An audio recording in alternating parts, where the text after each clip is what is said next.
often when there is conflict and we're trying to solve that conflict, as I mentioned, one of the key aspects is asking questions.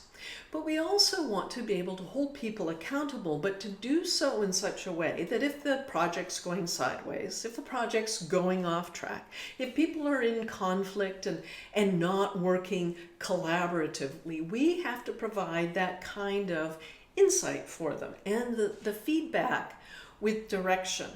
The direction that will help them adjust their behavior to give them the desirable outcomes they're looking for. So this is where the Go-To Pro comes in.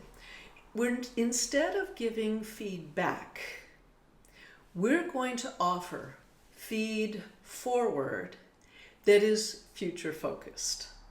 Now there's a very clear distinction between the past and the future. Now think for a moment, if someone came to you and said, hey, we're having a group of friends over for paella on the weekend, why don't you come and join us?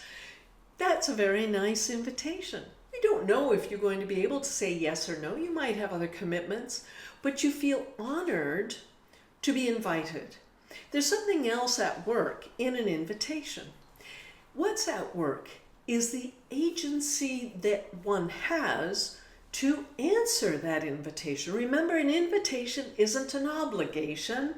An invitation is an opportunity to engage with people in some meaningful way. It can be an invitation to a meeting. It can be an invitation to a conversation.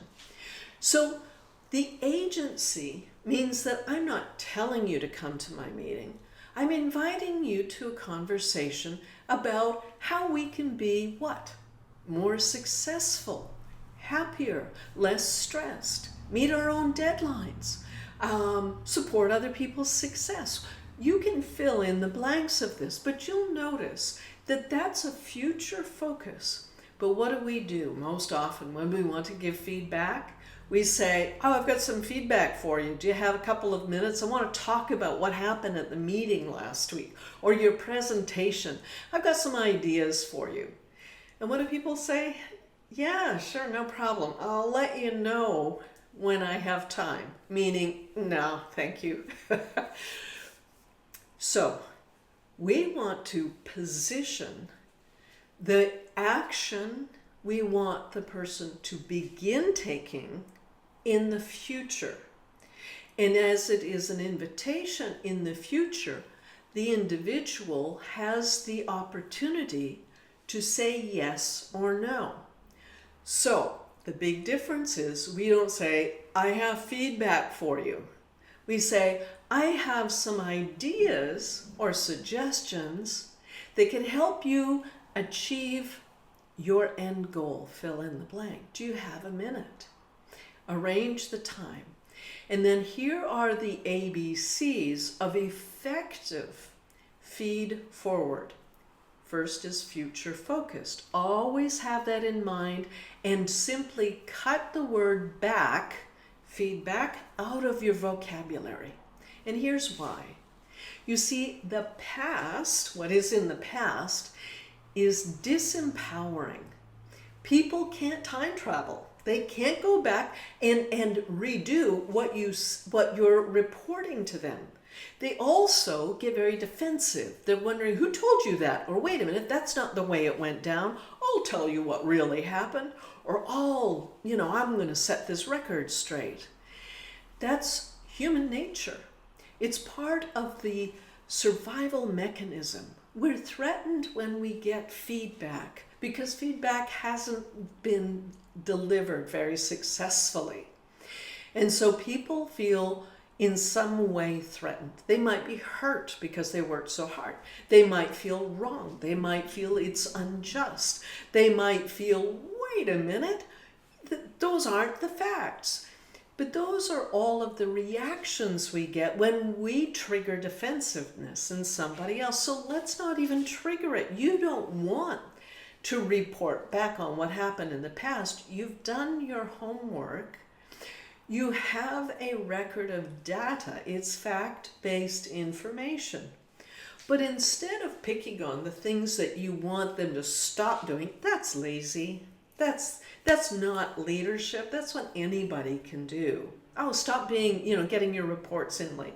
Stop having so many mistakes in the reports when we send them to our customers and clients. Instead, give them an action you would like them to start doing. Why? The chances are they know what they've been doing hasn't been as successful as they want or need, but they need an idea.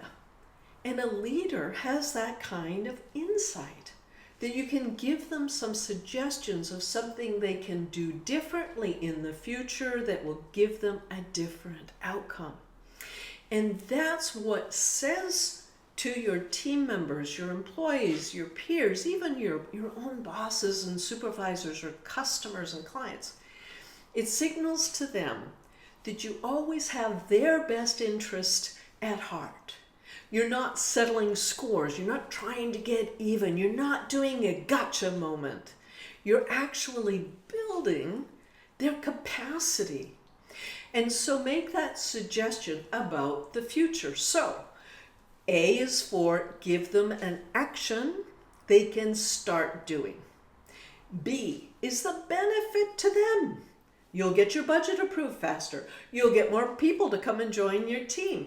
Your communications won't be distorted. It will get clearer. Give them the direct benefit to them. The C is give them the context and connect the dots. Let them know that what they do, what their work is, has an impact on the success of the organization.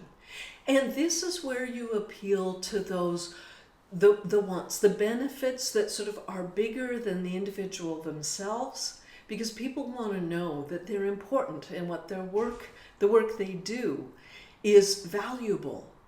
And so we want to say, and your team members will really look up to you, or they look up to you now. And this is a way of sustaining the kind of influence you have on your team when we reduce the number of errors that are going out publicly.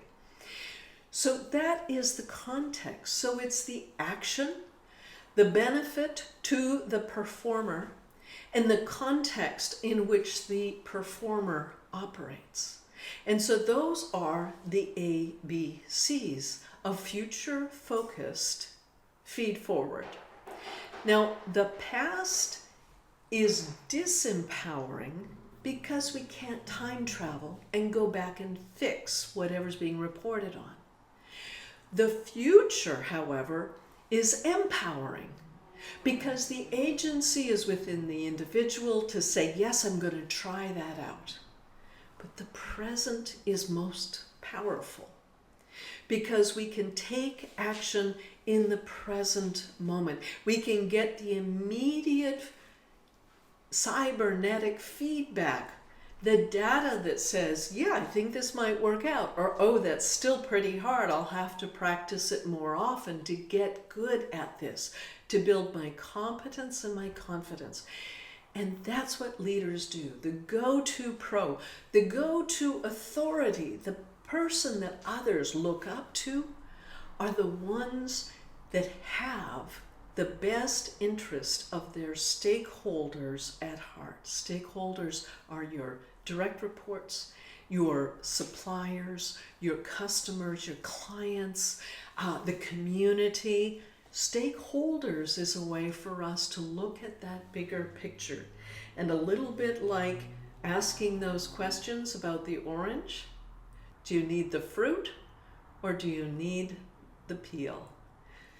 I hope that's been helpful to you as you think about conflict resolution and accountability. And we're going to go into that in a lot more depth in the future programs that we're offering. But know that everything that we're doing here is going to contribute to you being the go-to pro and an authority that people will be willing to follow. Thank you.